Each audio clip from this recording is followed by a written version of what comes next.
నమస్తే. సీఏ అంటే Master Minds అంటే సీఏ. ఎస్, నేను చెప్పింది అక్షర సత్యం అండి. ఎందుకు చెప్తున్నానంటే సీఏ ఫైనల్ రిజల్ట్స్లో మాస్టర్ మైండ్స్ విద్యార్థి ఆల్ ఇండియా ఫస్ట్ ర్యాంక్ సాధించారు. సో నేను చెప్పిన దాంట్లో ఎలాంటి సందేహం లేదు కదా.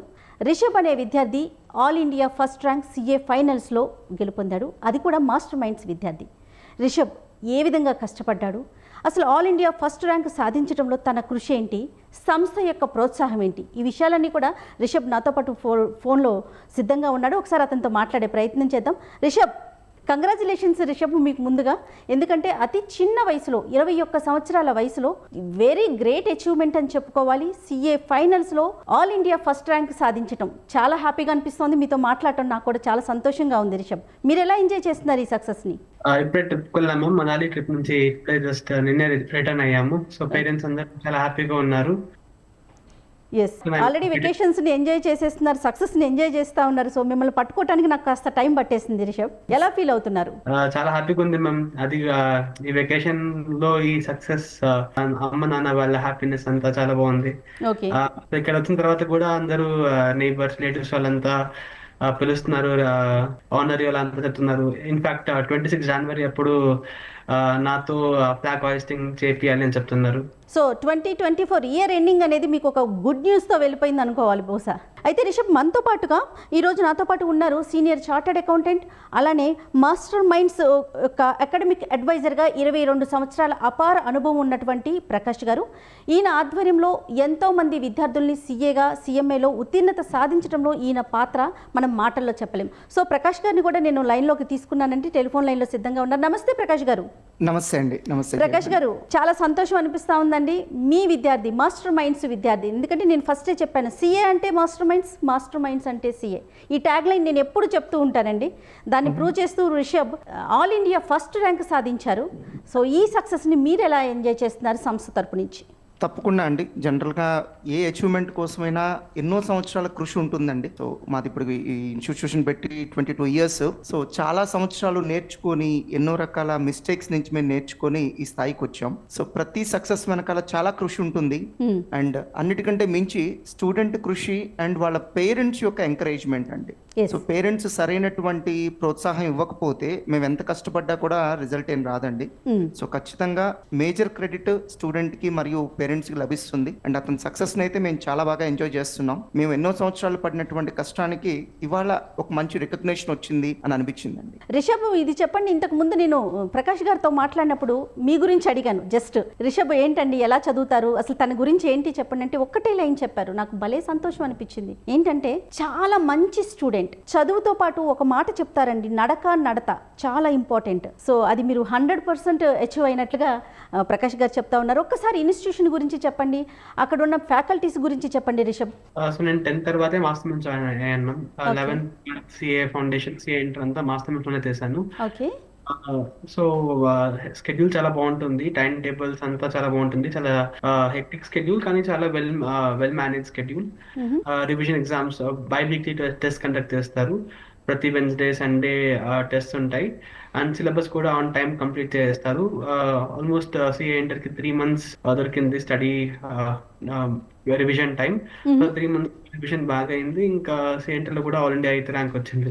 మీరు ఫస్ట్ నుంచి అనుకున్నారా అంటే సీఏకి వెళ్ళాలనే ఆలోచన అసలు మీకు ఎలా వచ్చింది? ఎందుకంటే ఇంటర్ అయిపోయిన వెంటనే లేకుంటే 10th అయిపోయిన వెంటనే ఇంజనీరింగో డాక్టరో ఇలా వెళ్తారు.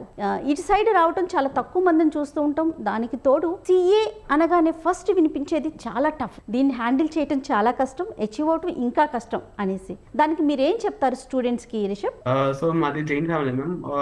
బిజినెస్ కి కొంచెం ఇంక్లైన్ అయ్యి ఉంటాం. అది మా ఫ్యామిలీలో చాలా సీరియస్ ఉన్నారు. అది మా అంకల్ వచ్చేసి మోతీలాల్ ఓస్వాల్ అని వాళ్ళ పేరు. వాళ్ళు ఇండియాలో అతి పెద్ద స్టాక్ బ్రోకింగ్ కంపెనీని ఓన్ చేస్తున్నారు. సో వాళ్ళే ఇన్స్పిరేషన్ గా తీసుకున్నాను. చిన్నప్పటి నుంచే వాళ్ళు ఇన్స్పైరింగ్ గా ఉన్నారు. సో అప్పుడే క్లాస్ 5 లోనే డిసైడ్ చేశాను నేను సీఏ చేయాలి, వాళ్ళలాగే గొప్పవాడిని అవ్వాలి అని. రైట్. ప్రకాష్ గారు ఇది చెప్పండి సార్, స్టూడెంట్స్ మెంటాలిటీ ఏ విధంగా ఉంటుంది? ఎందుకంటే 22 సంవత్సరాల అపార అనుభవం ఉంది, కొన్ని వేలల్లో స్టూడెంట్స్ని మీరు చూస్తుంటారు. సిఏ, ఐసిడబ్ల్యూఏ లేదా సిఎంఏ ఇటువైపు వస్తున్న సంఖ్య నిజంగా పెరుగుతోంది అనుకోవాలా? అండ్ ఉత్తీర్ణత శాతం ఏ విధంగా ఉందండి? మన సింపుల్ గా ఉండే కోర్సెస్ లో అందరూ క్వాలిఫై అవుతారండి. ఇప్పుడు ఒక డిగ్రీ తీసుకుంటే జాయిన్ అయిన ప్రతి ఒక్కరు క్వాలిఫై అవుతారు, బట్ జాయిన్ అయిన ప్రతి ఒక్కరికి ఆపర్చునిటీస్ ఉండవు కదండి. సో మంచి కోర్సెస్ లో ఎక్కడైనా సరే సెలక్షన్ రేట్ తక్కువగానే ఉంటుందండి. ఈవెన్ ఒక నీట్ తీసుకోండి, ఆల్మోస్ట్ ఒక 24 lakh స్టూడెంట్స్ ఎగ్జామ్ రాస్తున్నారు, అల్టిమేట్ గా సెలెక్ట్ అవుతుంది it's only 1,10,000, Yes. Including private medical colleges లో కలిపితే ఇట్స్ ఓన్లీ 1,10,000 అండి. అలానే ఒక గవర్నమెంట్ జాబ్ కి ట్రై చేస్తారు, హండ్రెడ్స్ లో జాబ్స్ ఉంటాయి, లాక్స్ ఆఫ్ స్టూడెంట్స్ ట్రై చేస్తారు. సో మంచి ఆపర్చునిటీస్ ఉన్న ఏ కోర్స్ లో అయినా సరే మీకు 100% క్వాలిఫై అవడం అనేది అసలు జరగదండి. సో సిఎస్ఈఎంఏ కోర్సెస్ లో కూడా ఒక నీట్ లో లాగానో ఒక జేఈలో లాగానో 5% లేకపోతే లెస్ దాన్ 5% సెలక్షన్ రేట్ కాకుండా ఇక్కడ ఆల్మోస్ట్ ఆల్ ఇండియా లెవెల్లోనే 25 to 30% సెలక్షన్ రేట్ ఉంటుందండి, క్వాలిఫైయింగ్ రేట్ ఉంటుంది. అండ్ ఇంకో బెస్ట్ పార్ట్ ఏంటంటే ఒకవేళ ఫెయిల్ అయితే మళ్ళీ 1 year పాటు వెయిట్ చేయాల్సిన అవసరం ఉండదు. సో ఫౌండేషన్ కానీ సిఏ ఇంటర్ అయితే ప్రతి 4 months కే ఎగ్జామ్స్ ఉంటాయి, ఫైనల్ అయితే ప్రతి 6 months కోసారి ఎగ్జామ్స్ ఉంటాయి. Yes. సో అలానే ఇక్కడ ఫెయిల్ అయిన వాళ్ళకి కూడా ఆపర్చునిటీస్ ఉంటాయండి. నేను చెప్తుంది ఆల్ ఇండియా లెవెల్లో 25 to 30% అండి, బట్ జనరల్ గా ఇన్స్టిట్యూషన్ వైజ్ ఇప్పుడు మాస్టర్ మైండ్స్ కానీ మరొక సిఏ కోచింగ్ ఇన్స్టిట్యూషన్ కానీ తీసుకుంటే కోచింగ్ సెంటర్ వైజ్ మనం తీసుకుంటే ఖచ్చితంగా అది 2 నుంచి 2.5 times ఉంటుందండి. అంటే ఒక 50 to 60% ఖచ్చితంగా క్వాలిఫై అవుతారు. ఇంకా రిషబ్ విషయానికి వద్దామండి. ఇంటర్ నుంచి చూస్తా ఉన్నారు, తను ఎంఈసీ స్టూడెంట్ కదండి? అవునండి, కామర్స్. రిషబ్ గురించి ఒకసారి చెప్పండి. అంటే ఎంఈసీనే సెలెక్ట్ చేసుకోవాలా లేదా సిఏకి వెళ్ళాలి అంటే ఇంటర్మీడియట్లో ఏ సబ్జెక్ట్ తీసుకుంటే చాలా బెటర్ ఆపర్చునిటీస్ ఉంటాయి, అంటే సిఏని కంప్లీట్ చేయడానికి చాలా ఈజీ అవుతుందంటారు? యాక్చువల్గా ఇంటర్మీడియట్లో ఏ గ్రూప్ తీసుకున్న వాళ్ళైనా సిఏ చదవచ్చు అండి. ఓకే. ఎందుకంటే ఇక్కడ 0 నుంచి చెప్తాం, అంటే వాళ్ళ బేసిక్స్తో మాకు సంబంధం ఉండదు, మేము 0 నుంచి చెప్తాం కాబట్టి. కాకపోతే ఇంటర్మీడియట్ లో ఎంఈసీ లాంటి గ్రూప్ తీసుకుంటే ఏమవుతుందంటే అక్కడ ఉన్నటువంటి ఎకనామిక్స్, కామర్స్, మ్యాథ్స్ ఇవన్నీ కూడా తనకి ఫర్దర్ గా ఉండేటువంటి సిఏ కోర్స్ లో ఎకనామిక్స్, కామర్స్ కూడా ఉంటుంది కాబట్టి ఒక స్ట్రాంగ్ ఫౌండేషన్ ఏర్పడుతుంది. ఇప్పుడు ఒక నీట్ చదవాలనుకునే పిల్లవాడిని 6th క్లాస్ నుంచి నీట్ ఫౌండేషన్ చెప్తున్నారు కదండి. అవును. సో 6th క్లాస్ నుంచి ఐఐటి ఫౌండేషన్ చెప్తున్నారు కదండి. అంటే వాళ్ళ ఉద్దేశం ఏంటంటే ఫౌండేషన్ స్ట్రాంగ్ గా ఉండాలి అని. అలానే సిఏ కోర్సు కూడా ఫౌండేషన్ స్ట్రాంగ్ గా ఉండాలి అంటే ఇంటర్మీడియట్ లెవెల్లోనే ఎంఈసీ గ్రూప్ నుంచి వస్తే చాలా బాగుంటుంది. అప్పటికి అంత అవేర్నెస్ లేక ఇప్పుడు ఏమవుతుందంటే స్కూల్ లెవెల్లో 10th క్లాస్లో వాళ్ళకి ఫిజిక్స్, కెమిస్ట్రీ, మ్యాథ్స్ మాత్రమే సబ్జెక్ట్స్ ఉంటున్నాయి, అసలు కామర్స్ అనే సబ్జెక్ట్ ఉంది, లా అనే బ్యూటిఫుల్ సబ్జెక్ట్ ఉంది, వాళ్ళకి తెలియట్లేదు. అవును. సో ఇవాళ వాటిలో కూడా చాలా ఎక్స్ట్రాడినరీ ఆపర్చునిటీస్ ఉన్నాయి, అంటే ఫైనాన్స్ లో కానీ లాలో కానీ చాలా మంచి ఆపర్చునిటీస్ ఉన్నాయి. అన్ఫార్చునేట్లీ స్కూల్ లెవెల్లో ఆ సబ్జెక్ట్స్ అసలు ఉండవు.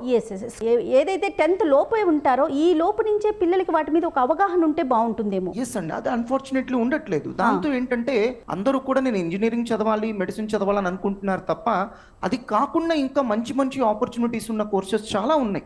నేను సిఏ ఒక్కటే ఉందని చెప్పట్లేదు, చాలా మంచి మంచి కోర్సెస్ ఉన్నాయండి, బట్ వాటి గురించి పేరెంట్స్కి తెలియట్లేదు, స్టూడెంట్స్కి తెలియట్లేదు. సో స్ట్రాంగ్ ఫౌండేషన్ కావాలంటే ఇంటర్మీడియట్ నుంచి చదివితే గనక చాలా మంచి రిజల్ట్స్ ఉంటాయండి. రైట్. మాస్టర్ మైండ్స్ యొక్క స్పెషాలిటీ చెప్పండి. ఎందుకంటే ఆల్ ఇండియా ఫస్ట్ ర్యాంక్ సాధించడం అనేది నిజంగా చిన్న విషయం కాదండి, చాలా గొప్ప అచీవ్మెంట్. దీనికి సంబంధించి మాస్టర్ మైండ్స్ యొక్క స్టాఫ్ వాళ్ళ సహకారం, సహాయం ఏ విధంగా ఉపయోగపడుతుంది? మీరు కోచింగ్లో ఎలాంటి కేర్ తీసుకుంటారు? ఖచ్చితంగా ఇది ఒక రొటీన్ కోర్స్ అయితే కాదండి, మనం ఎలా పడితే అలా ఆర్గనైజేషన్ రన్ చేయలేము. ఇక్కడ స్టూడెంట్స్కి ఎంత ఖచ్చితంగా అంటే ఒక ఫోకస్డ్గా చదవాల్సిన నీడ్ ఉంటుందో ఆర్గనైజేషన్గా మేము కూడా చాలా ఫోకస్డ్గా రన్ చేయాల్సి ఉంటుంది. సో కాన్స్టెంట్గా ఇక్కడ మేము అప్డేట్ అవ్వాల్సి ఉంటుంది. క్వశ్చన్ పేపర్స్ ఎప్పటికప్పుడు చేంజ్ అయిపోతూ ఉంటాయి, దానికి తగినట్టుగా మేము కూడా అప్గ్రేడ్ అవుతూ ఉండాలి. సో కాన్స్టెంట్గా సబ్జెక్ట్లో వస్తున్నటువంటి చేంజెస్ని మేము గమనించుకుంటూ ఉండాలి. అండ్ మా సిలబస్ కూడా ఎలా ఉంటుందంటే ప్రతి 5 yearsకి సిలబస్ మారిపోతుంటుందండి. సో ఆటోమేటిక్గా మేము కూడా అప్గ్రేడ్ అవ్వాలి, మేము కూడా మా నాలెడ్జ్ని అప్గ్రేడ్ చేసుకోవాల్సి ఉంటుంది. ఇది అంత ఒక నార్మల్ కోచింగ్ సెంటర్ లాగా నడపగలిగే కోర్స్ కాదండి. అందుకనే అన్ని చోట్ల దీనికి కోచింగ్ దొరకదు మీకు, ఎందుకంటే అది రన్ చేయడం అంత ఈజీ కాదు కాబట్టి ఒకసారి అంత ఫోకస్డ్ గా నడపాల్సి ఉంటుంది. రైట్. రిషబ్ గురించి చెప్పండి. తను అంటే ఏ విధంగా కష్టపడేవారు, ఎలా కోఆపరేట్ చేసేవారు, ఎలా నేర్చుకునేవారు? ఎందుకంటే ఈ వీడియో చూస్తున్న స్టూడెంట్స్ అందరికీ కూడా తను ఒక రోల్ మోడల్ కాబట్టి రిషబ్ గురించి ఒక ఫ్యూ లైన్స్. నా పర్సనల్ ఒపీనియన్ చెప్తానండి. నా ఉద్దేశంలో చదువు ఎంత ఇంపార్టెంటో అంతకంటే ఇంపార్టెంట్ మన క్యారెక్టర్. సో మన వే ఆఫ్ థింకింగ్, మనం ఎప్పుడు కూడా కన్స్ట్రక్టివ్ వేలోనే థింక్ చేయాలి, గ్రోత్ మైండ్ సెట్తోనే ఉండాలి తప్ప డిస్ట్రక్టివ్ మైండ్ సెట్ ఉండకూడదు. ఓకే. సో రిషబ్లో మనం మెచ్చుకోవాల్సినటువంటి, గుర్తించాల్సినటువంటి క్వాలిటీ ఆ కన్స్ట్రక్టివ్ మైండ్ సెట్. ఇప్పుడు నేను క్లాస్కి వెళ్ళాను అనుకోండి, ఒక మాట ఏదైనా చెప్తాను, కొంతమంది స్టూడెంట్స్ దాన్ని చాలా సీరియస్గా తీసుకొని వాళ్ళ మైండ్లో పెట్టుకొని ఒక 4-5 ఇయర్స్ తర్వాత కలిసినప్పుడు కూడా చెప్తారు, సార్ మీరు ఆ రోజు క్లాస్కి వచ్చినప్పుడు ఇలా చెప్పారు సార్, నేను దాన్ని చాలా సీరియస్గా తీసుకున్నాను, ఆ రోజు నుంచి నేను చేంజ్ అయ్యానని చెప్తుంటారు. సో కొంతమంది దాన్ని ఇగ్నోర్ చేసే వాళ్ళు ఉంటారు, కొంతమంది వెటకారం చేసే వాళ్ళు ఉంటారు. సో మీరు ఎలా రియాక్ట్ అయ్యారు అనే దాన్ని బట్టి మీ రిజల్ట్స్ ఉంటాయి. స్టూడెంట్స్ ఏంటంటే ఒక ఆర్గనైజేషన్లో మనం జాయిన్ అయినప్పుడు ఆ ఫోకస్ అనేది చాలా ఇంపార్టెంట్. ఆర్గనైజేషన్ చెప్పిన విధంగా మనం జర్నీ చేయడం అనేది చాలా ఇంపార్టెంట్. రిషబ్, మీరు చెప్పండి, మీ విజయాన్ని, మీ సక్సెస్ని పేరెంట్స్ ఎలా ఎంజాయ్ చేస్తున్నారు, అమ్మా నాన్న ఎలా ఎంజాయ్ చేస్తున్నారండి? చాలా హ్యాపీగా ఉన్నారు మ్యామ్. రిజల్ట్ వచ్చిన రోజు నుంచే relatives calls, neighbours calls, friends calls అంతా కాల్స్ వస్తున్నాయి. ఓకే. నాకు స్టేటస్ పెడుతున్నారు. ఏ రిలేటివ్స్ అయితే ఎప్పుడు కాల్ చేయలేదు ఆ రిలేటివ్స్ కూడా కాల్స్ చేస్తున్నారు. వేరే ఎవరు తెలియని వాళ్ళు కూడా కాల్ చేస్తున్నారు. చాలా హ్యాపీగా, నాన్నకు చాలా హ్యాపీ అండ్ ప్రౌడ్ గా ఉంది. నాన్న 2-3 డేస్ పడుకోలేదు అసలు హ్యాపీనెస్ తో. అమ్మ కూడా చాలా సంతోషంగా ఉంది. ఇప్పుడే ట్రిప్ నుంచి వచ్చాము, సో అందరూ టైర్డ్ అయినా చాలా ఎనర్జెటిక్ ఉన్నారు. కాల్స్ అంటే తీసుకుంటున్నారు, మాట్లాడుతున్నారు. అయితే ఎన్ని అవర్స్? జై గారు, నేనైతే అందరు స్టూడెంట్స్ కూడా వాళ్ళ పేరెంట్స్ కి ఇలాంటి సక్సెస్ ఇవ్వాలని మనస్ఫూర్తిగా కోరుకుంటాను. డెఫినెట్గా అండి, డెఫినెట్గా ఇలాంటి సక్సెస్ని ఇవ్వాలి. ఆ సక్సెస్ని ఇచ్చిన స్టూడెంట్స్తో మేమంతా కూడా మాట్లాడాలి. రిషబ్, మీరు చెప్పండి, ఎన్ని అవర్స్ కష్టపడేవారు, ఎన్ని అవర్స్ చదువుకునేవారు, టైం ఎంత కేటాయించేవారండి మీరు? 5 months స్టడీ లీవ్ లో first 2 months 10 hours per day, ఇంకా మళ్ళీ 2 months 12 hours పర్ డే, మళ్ళీ లాస్ట్ 15-20 days లో 14 hours per day. Okay. Okay. మొత్తం కూడా అక్కడ మాస్టర్ మైండ్స్ గుంటూరులోనే ఉండి చదువుకున్నారు మీరు? లేదు మ్యామ్, ఇంట్లోనే చదువుకున్నాను. ఎగ్జామినేషన్స్ ఉంటాయి, ఆ ఎగ్జామినేషన్స్ తన ఇంట్లో నుంచి కూడా రాయొచ్చు. ఓకే. మేము ఇవాల్యుయేట్ చేసి తనకి మళ్ళీ అడ్వైజెస్ ఇస్తాము. సో తనకి ఏంటంటే ఆ స్టడీ ఎన్విరాన్మెంట్ తన ఇంట్లో చాలా కంఫర్టబుల్ అనే ఉద్దేశంతో ఇంట్లో ప్రిపేర్ అయ్యాడు. అంటే స్టూడెంట్ ని బట్టి మీరు అలాంటి అవకాశాలను కూడా కల్పిస్తా ఉన్నారు కదా, అంతే కదండి.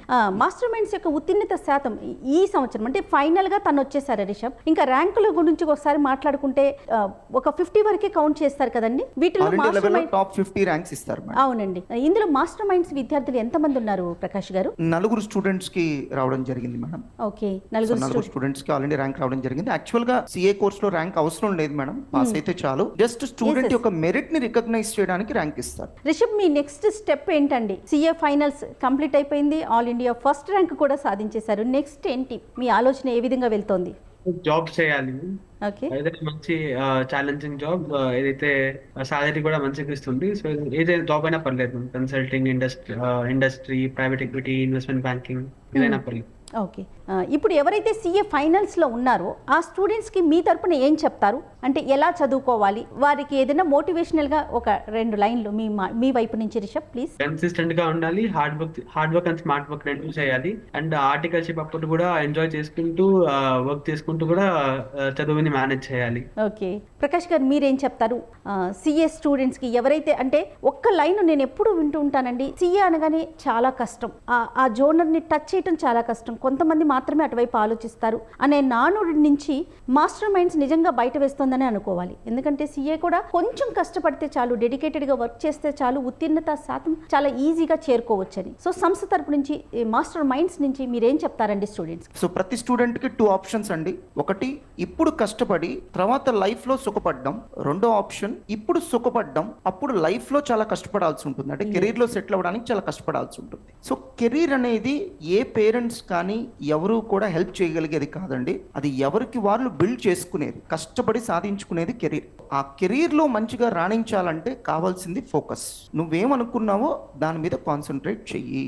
అది ఏదైనా పర్లేదు. నువ్వు కార్పెంటర్ అవ్వాలనుకుంటున్నావు, దాని మీద ఫోకస్ చేయి. నువ్వు కెమెరామెన్ అవ్వాలనుకుంటున్నావు, దాని మీద ఫోకస్ చేయి. దాంట్లో ఇన్డెప్త్ నాలెడ్జ్ సంపాదించుకో, దాంట్లో మాస్టరీ అవ్వు, దాంట్లో ఎక్స్పర్ట్ అవ్వు. ఆటోమేటిక్గా ఆపర్చునిటీస్ నిన్ను వెతుక్కుంటూ వస్తాయి. ఏ కెరీర్ అయినా సెలెక్ట్ చేసుకోండి, సిఏ అయినా పర్లా, ఇంజనీరింగ్ అయినా పర్లా, ఏదైనా పర్లేదు. మీరు సెలెక్ట్ చేసుకున్న దాంట్లో నువ్వు ఎక్స్పర్ట్ అవ్వండి. ఆటోమేటిక్గా ఆపర్చునిటీస్ గురించి మీరు ఆలోచించాల్సిన అవసరం ఉండదు. మొత్తం ప్రపంచమంతా కూడా ఒక్కసారి వాళ్ళ వైపు టర్న్ అవుతుందండి. అంతే కదా ప్రకాష్ గారు? అంతే కదండి. ఇవాళ Yes, ఇవాళ ఏ రిషబ్ ఫీల్డ్ కోసం- అయినా ఎక్స్పర్ట్ కి హ్యూజ్ ఆపర్చునిటీస్ ఉంటాయి. అవునండి. For example Rishabh normal student అయినా కూడా ఫస్ట్ ర్యాంక్ కొట్టగానే ఎంత మంది అలర్ట్ అయిపోయి ఎంత తన attention ఇంటర్వ్యూ దానికి కోసం వచ్చింది. ఈవెన్ ప్రతి ఒక్కరం కూడా ట్రై చేసి తనతో మాట్లాడాలి, తను చూపించాలి, మిగతా స్టూడెంట్స్ కి తను ఒక మోటివేటర్ గా ఉండాలి అనే ఒక ముఖ్య ఉద్దేశంతో మాట్లాడటం జరుగుతుంది. Rishabh, anyhow thank you so much అండి. మీరు ఈ సక్సెస్ని ఇలానే ఎంజాయ్ చేయండి అండ్ మీ ఫ్యూచర్ అంతా చాలా బ్రైట్ ఫ్యూచర్ ఉండాలని చెప్పి మనస్ఫూర్తిగా కోరుకుంటాను. మీరేమైనా చెప్పదలుచుకున్నారా స్టూడెంట్స్కి? అదే మెయిన్ టిప్ అయితే అదే, ఆర్టికల్షిప్ తో పాటు కూడా చదవాలి. ఇంకా స్టడీ లీవ్ కంటే ముందు క్లాసెస్ ఫినిష్ చేసేయాలి. స్టడీ లీవ్ లో ప్యూర్ రివిజన్ చేయాలి, అట్లీస్ట్ 2 times రివిజన్ చేయాలి per subject. Thank you so much Rishabh garu. అలాగే ప్రకాష్ గారు థ్యాంక్స్ ఎలాట్ అండి. Thank you so much. Namaste. Thank you Jay garu. All the best Rishabh. Thank you so much. Thank you. Namaste అండి. Thank you.